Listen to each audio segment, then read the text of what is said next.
A paz do Senhor, igreja. Amém. Graças a Deus por esta oportunidade de estarmos na casa do Senhor nesta noite.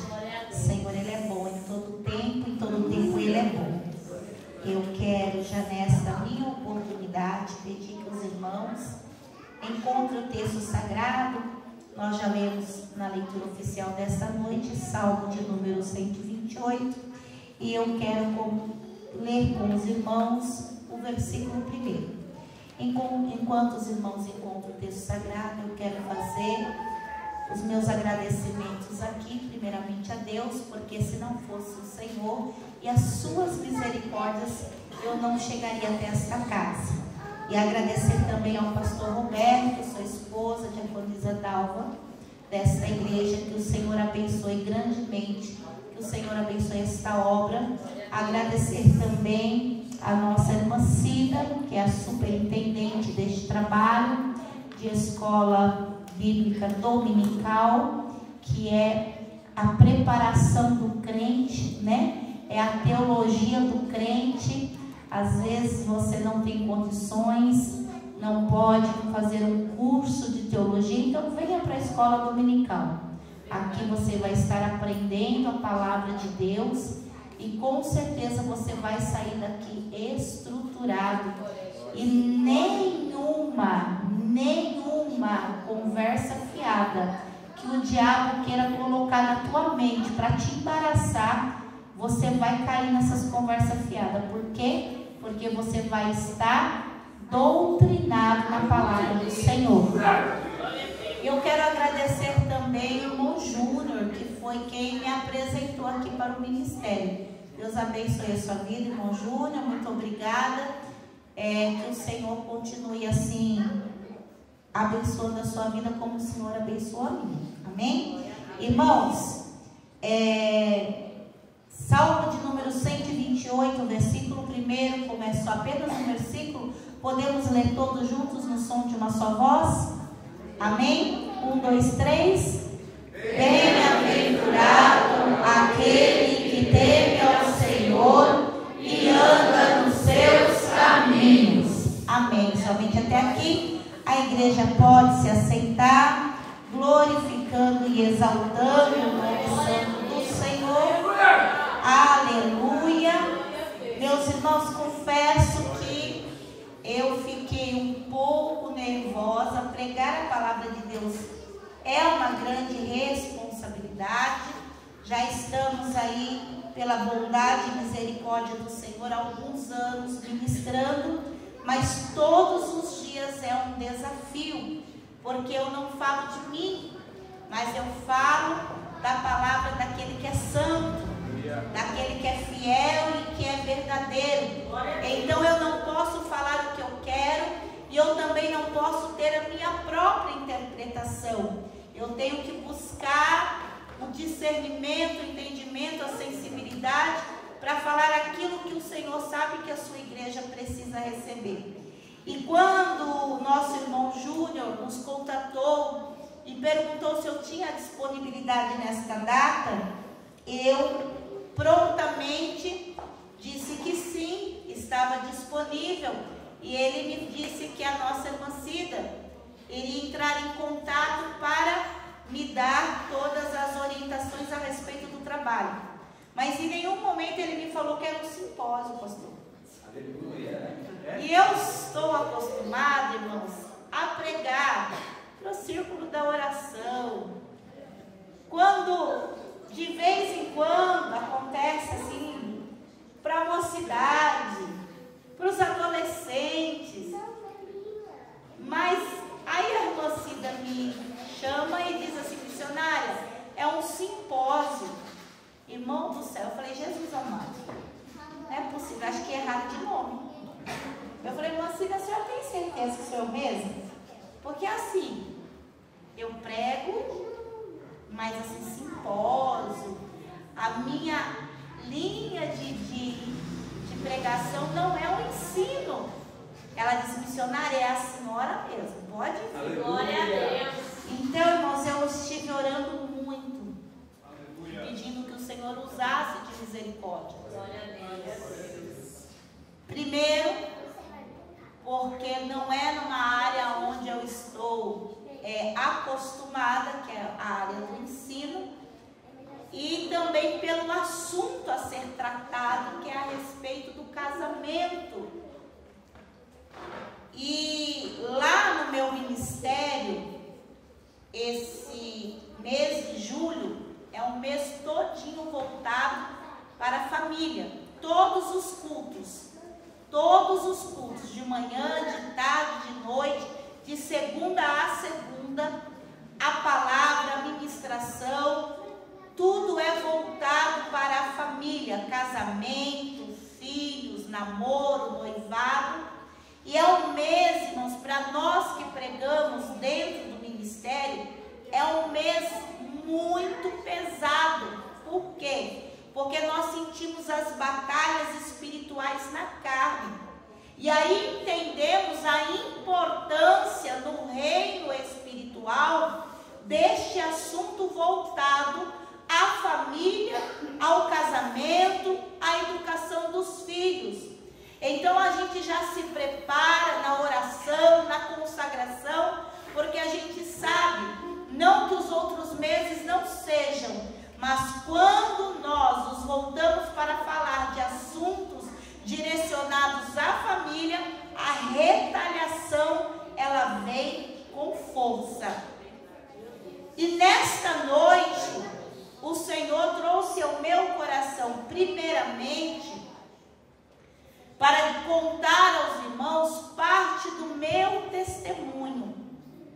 Ontem eu encontrei com uma amada minha do meu coração e eu disse para ela, por favor, me apresente nas suas orações, porque amanhã eu tenho uma grande responsabilidade e eu estou com muita preocupação. E ela me disse assim, missionária, Deus escolheu a senhora para a hora certa, o momento certo e o assunto certo. A senhora não vai falar nada porque a senhora não sabe.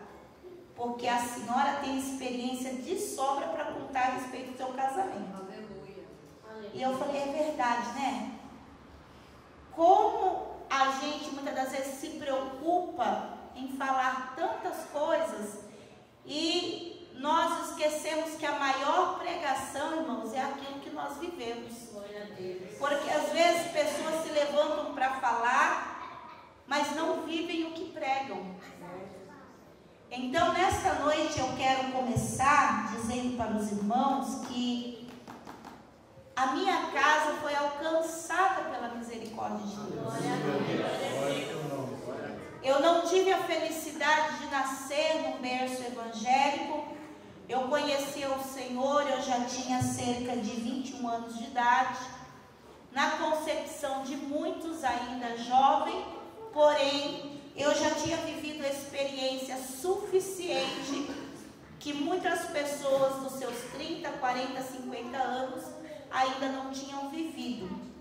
E dentro dessas experiências que eu vivi, experiências amargas, porque quem está no mundo e a sua vida está entregue na mão do diabo, o gosto do pecado no começo, ele parece bom, saboroso. Mas depois, quando você vai fazendo a digestão do pecado, você vê o quão amargo ele é. E a minha vida, irmãos, ela foi assim, entregue na mão de Satanás. E o diabo me escravizava, principalmente na área da questão da prostituição. E quando eu vi a irmã Cida aqui falando, eu falo, meu Deus, é só o Senhor que tira a gente do mundo e coloca a gente assentado no meio de príncipes. Às vezes as pessoas veem a gente assim no altar, irmãos, e não sabem de onde é que a mão do Senhor vai nos buscar.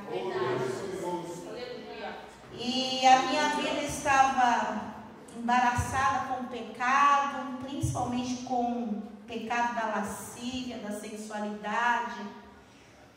E dentro de tudo isso, eu conheci o meu esposo, usuário de drogas, desde os 12 anos de idade. mais de 20 anos usando drogas.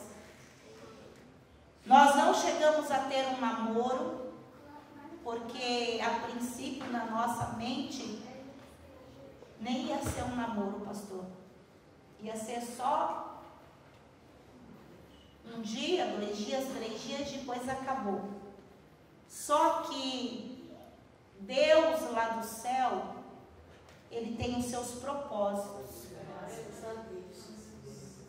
E deste encontro que parecia que ia ser muito rápido, eu acabei engravidando. Nós tivemos um relacionamento de 3, 4 meses e eu engravidei. Como não fazia parte dos meus planos e nem da minha família que eu me relacionasse com um dependente químico, o primeiro pensamento nosso foi abortar a criança. E tentamos de tudo mesmo, de tudo que você possa imaginar. De todos os meios legais e ilegais para abortar. E tem uma palavra na Bíblia que diz: a porta que Deus fecha, ninguém abre. E a porta que Deus abre, ninguém fecha. E Ele é o dono da vida. Glória a Deus. E por mais que nós tentássemos, nenhum remédio foi suficiente para tirar a vida do meu filho, que hoje é o pai do Davi. E quando vimos que não havia condições de abortar, corri muito risco de vida. Meu filho também, o médico chegou a dizer que ele correria sério risco de nascer com problemas físicos, neurológicos. Mas a bondade de Deus, ainda que eu e meu esposo não conhecíamos a esse Deus, foi tão grande que o Senhor permitiu que o meu filho viesse sem nenhum tipo de deficiência. Pelo contrário, ele veio até inteligente demais da conta. Glória a Deus. E nós nos casamos, irmãos. Isso foi um reboliço muito grande dentro da minha casa, porque isso desequilibrou meu pai, a minha mãe. Meu pai desenvolveu um quadro de depressão por conta dessa situação. A minha mãe entrou em desespero, mas também foi uma porta que Deus abriu para a salvação, porque através dessa situação que para minha mãe parecia uma tragédia, ela conheceu o Senhor. Aleluia. Nós viemos de uma família tradicional católica, daquela família que tem uma capelinha dentro do quintal, e minha mãe nunca foi favorável aos crentes, mas no meio do desespero ela cedeu e ela começou a pedir oração. Começou a pedir oração pela minha vida, começou a pedir oração pelo meu esposo e pelo meu filho também, porque agora tinha uma criança envolvida. Só que ela se converte e ela começa a orar com as irmãs do círculo da oração. E sabe que tudo que a gente começa a orar, a gente cutuca a onça com vara curta, né? O inferno ficou mais furioso ainda com a minha vida, com a vida do meu esposo. E os nossos primeiros 4 anos de casado, irmãos, foi 4 anos de guerra, de batalha, de humilhação, de traição, de adultério. Quando nós completamos 4 anos de casado, o meu filho de 4 anos, ele já tinha habilidades com algumas drogas que meu esposo usava. A minha mãe falava de Jesus para mim, só que o diabo, ele pegava as palavras da minha mãe e distorcia no meu ouvido. E quando a minha mãe começava a falar de Jesus, eu começava a ter raiva da minha mãe. E eu sei que esse testemunho vai falar com gente aqui, principalmente com esposas e com filhos. A minha mãe falava de Jesus para mim e aquelas palavras que ela dizia, dentro do meu ouvido, me irritava, me dava raiva.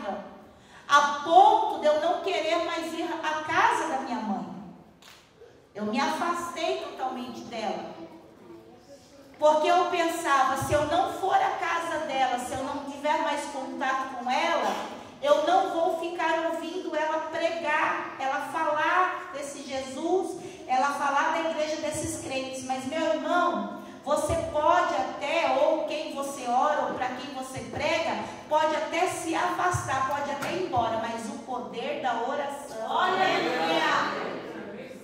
o poder da oração quebra qualquer cadeia. Eu me afastei da minha irmã, minha casa estava de ponta cabeça.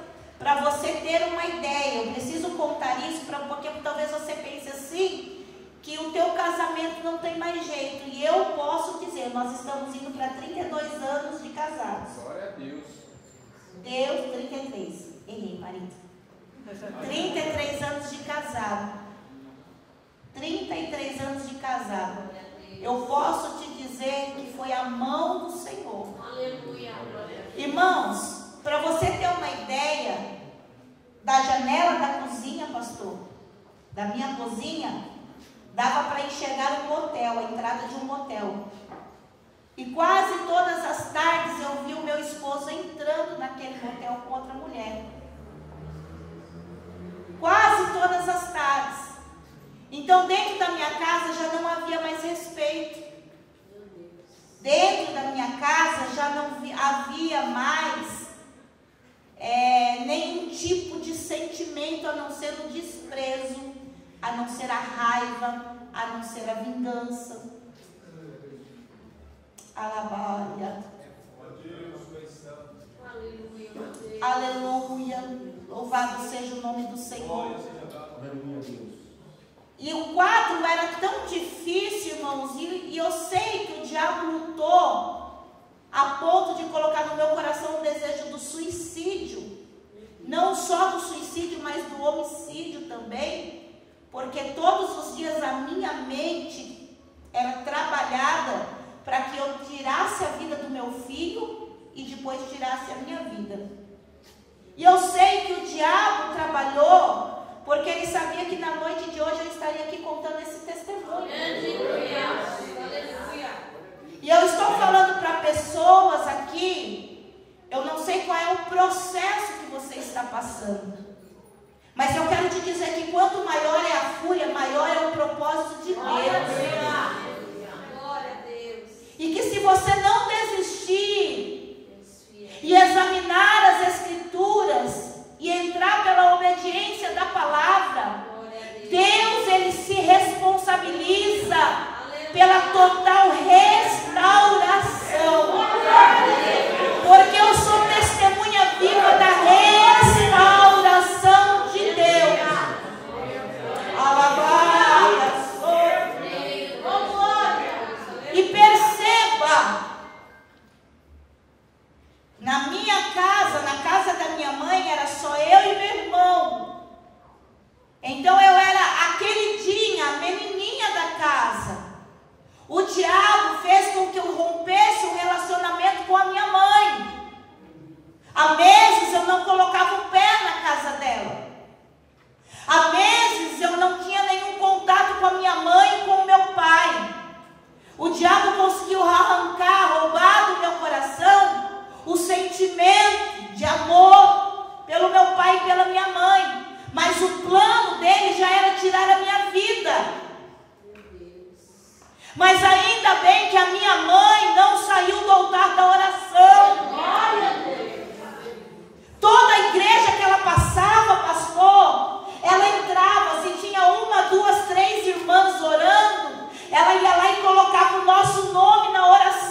Mas a minha mãe estava na oração. Aleluia. E um dia eu estava na minha casa, pastor, eu era tão incrédula, era uma casa tão sem temor de Deus, que a Bíblia que tinha dentro da minha casa era aquelas pequenininhas de capa azul que se ganha em escola, porque o meu esposo trabalhava na Secretaria da Educação. E eu rasgava as páginas da Bíblia para dar para o meu filho brincar, rabiscar, escrever. Mas um dia eu estava dentro da minha casa, angustiada, desesperada, sentindo um desejo terrível de tirar a minha vida, porque eu não encontrava mais prazer nenhum. Não podia ir buscar o carinho da minha mãe, porque o inimigo já tinha colocado no meu coração que eu nunca mais ia colocar o pé na casa da minha mãe. Não tinha o amor do esposo, não tinha o carinho do esposo, porque dentro de casa era só xingamentos e traições e desprezo e humilhação. E quando eu tinha a certeza que eu ia tirar a minha vida, eu peguei a Bíblia, ela só tinha uma página, pastor. Glória a Deus. Que era o Evangelho de Mateus, no capítulo 5, as bem-aventuranças. Aleluia. Glória a Deus. E eu fui impulsionada pelo Espírito Santo, meu irmão. Eu nem sabia o que era isso, mas Ele já estava ali, Ele já estava cuidando da minha vida. E eu fui impulsionada a ler aquelas bem-aventuranças. E é claro que quando eu lia, eu não tinha entendimento, eu não tinha compreensão. Mas uma coisa aconteceu quando eu li aquela página: o peso do pecado caiu sobre os meus ombros. E eu disse: Senhor, como é que eu posso escapar de tão grande maldição? Olha como eu sou pecadora, mas ao mesmo tempo que o peso do pecado veio, o peso da misericórdia me alcançou. E o Espírito Santo disse no meu ouvido: assim como tu estás manchada pelo pecado, o meu perdão te purifica.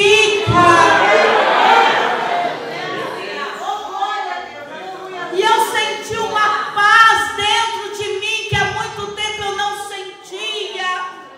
E eu ali, isso foi no período da manhã, e à tarde eu precisava sair, e eu estava no ponto de ônibus, esperando a condução, e aí uma moça, uma jovem, que eu sabia que era da igreja da minha mãe, ela estava no ponto também, pastor, e ela começou a me olhar, e eu falei: o que essa menina está me olhando? Se ela continuar me olhando, eu vou perguntar se ela perdeu alguma coisa aqui. Porque quando a gente não é crente, quando a gente não é cristã, a gente é muito, como que fala assim, nervoso, impulsivo, né, pastor?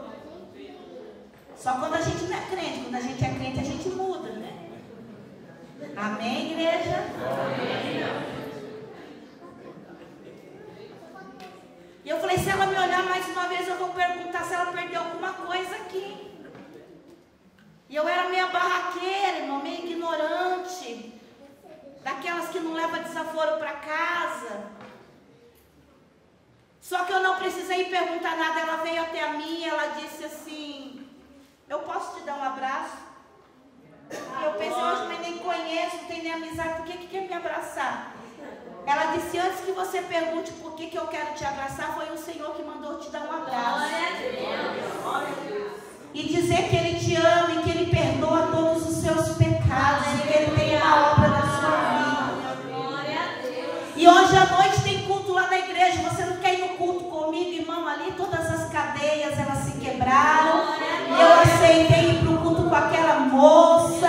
Nem a minha mãe sabia, foi uma surpresa para ela. Cheguei no culto, sentei no último banco por causa da vergonha e de tantas outras coisas.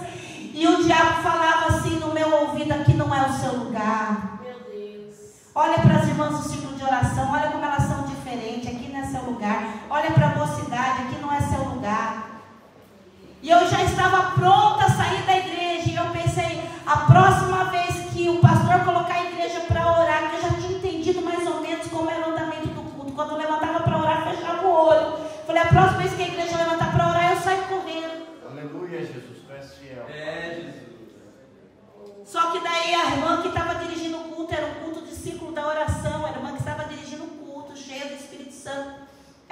disse: vamos ficar de pé, igreja, porque o Senhor quer fazer algo aqui nesta noite. E quando eu pensei que ela ia orar, ela começou a cantar um corinho: eu quero que valorize o que você tem.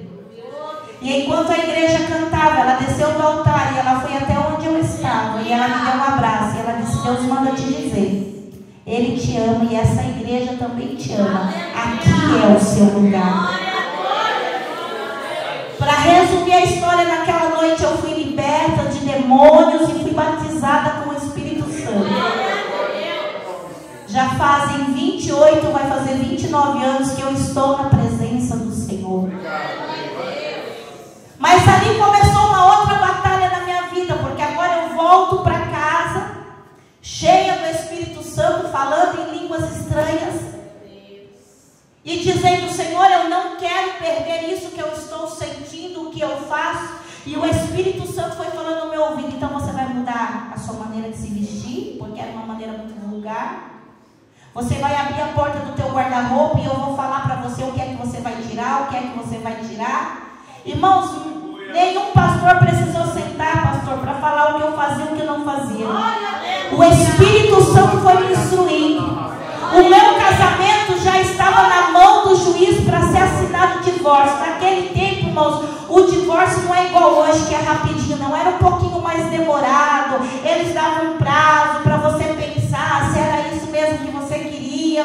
O nosso casamento estava na mão do juiz já para ser assinado o divórcio. E eu cheguei em casa, e quando meu esposo me viu chegando em casa, ele já estava com a cabeça, a mente muito perturbada de muita droga que ele tinha usado. E ele viu que eu estava diferente. Ele falou: o que aconteceu? Eu falei: agora eu sou crente. Ele falou: agora que não vai dar certo mesmo.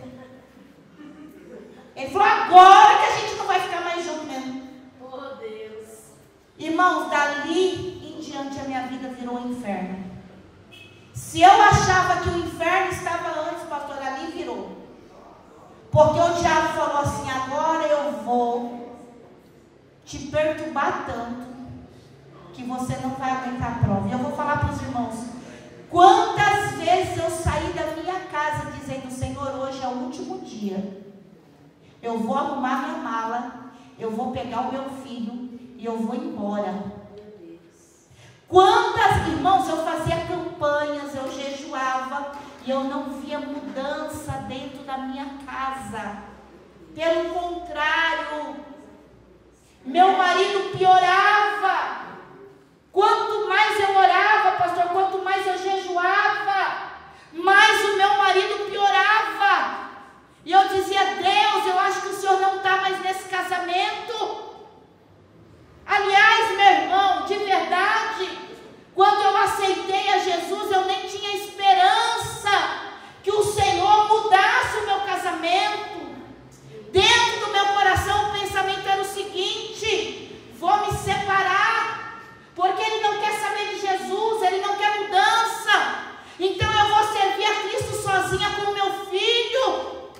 Se Deus preparar, eu caso com um irmão crente, que já está lavado, remido, santificado, mas esse casamento não dá mais. Quantas vezes era essa guerra? Até que eu fiz uma campanha de 30 dias para que o Senhor me ajudasse a pegar as minhas coisas de dentro de casa e ir embora. Eu estava decidida a ir embora. E quando eu cheguei no último dia da campanha, entreguei a minha campanha de oração, meu pastor João Batista, que já dorme no Senhor, me chamou. E ele disse: eu tenho uma palavra de Deus para você, minha filha. Eu falei: amém, pastor. Ele falou assim: Deus ouviu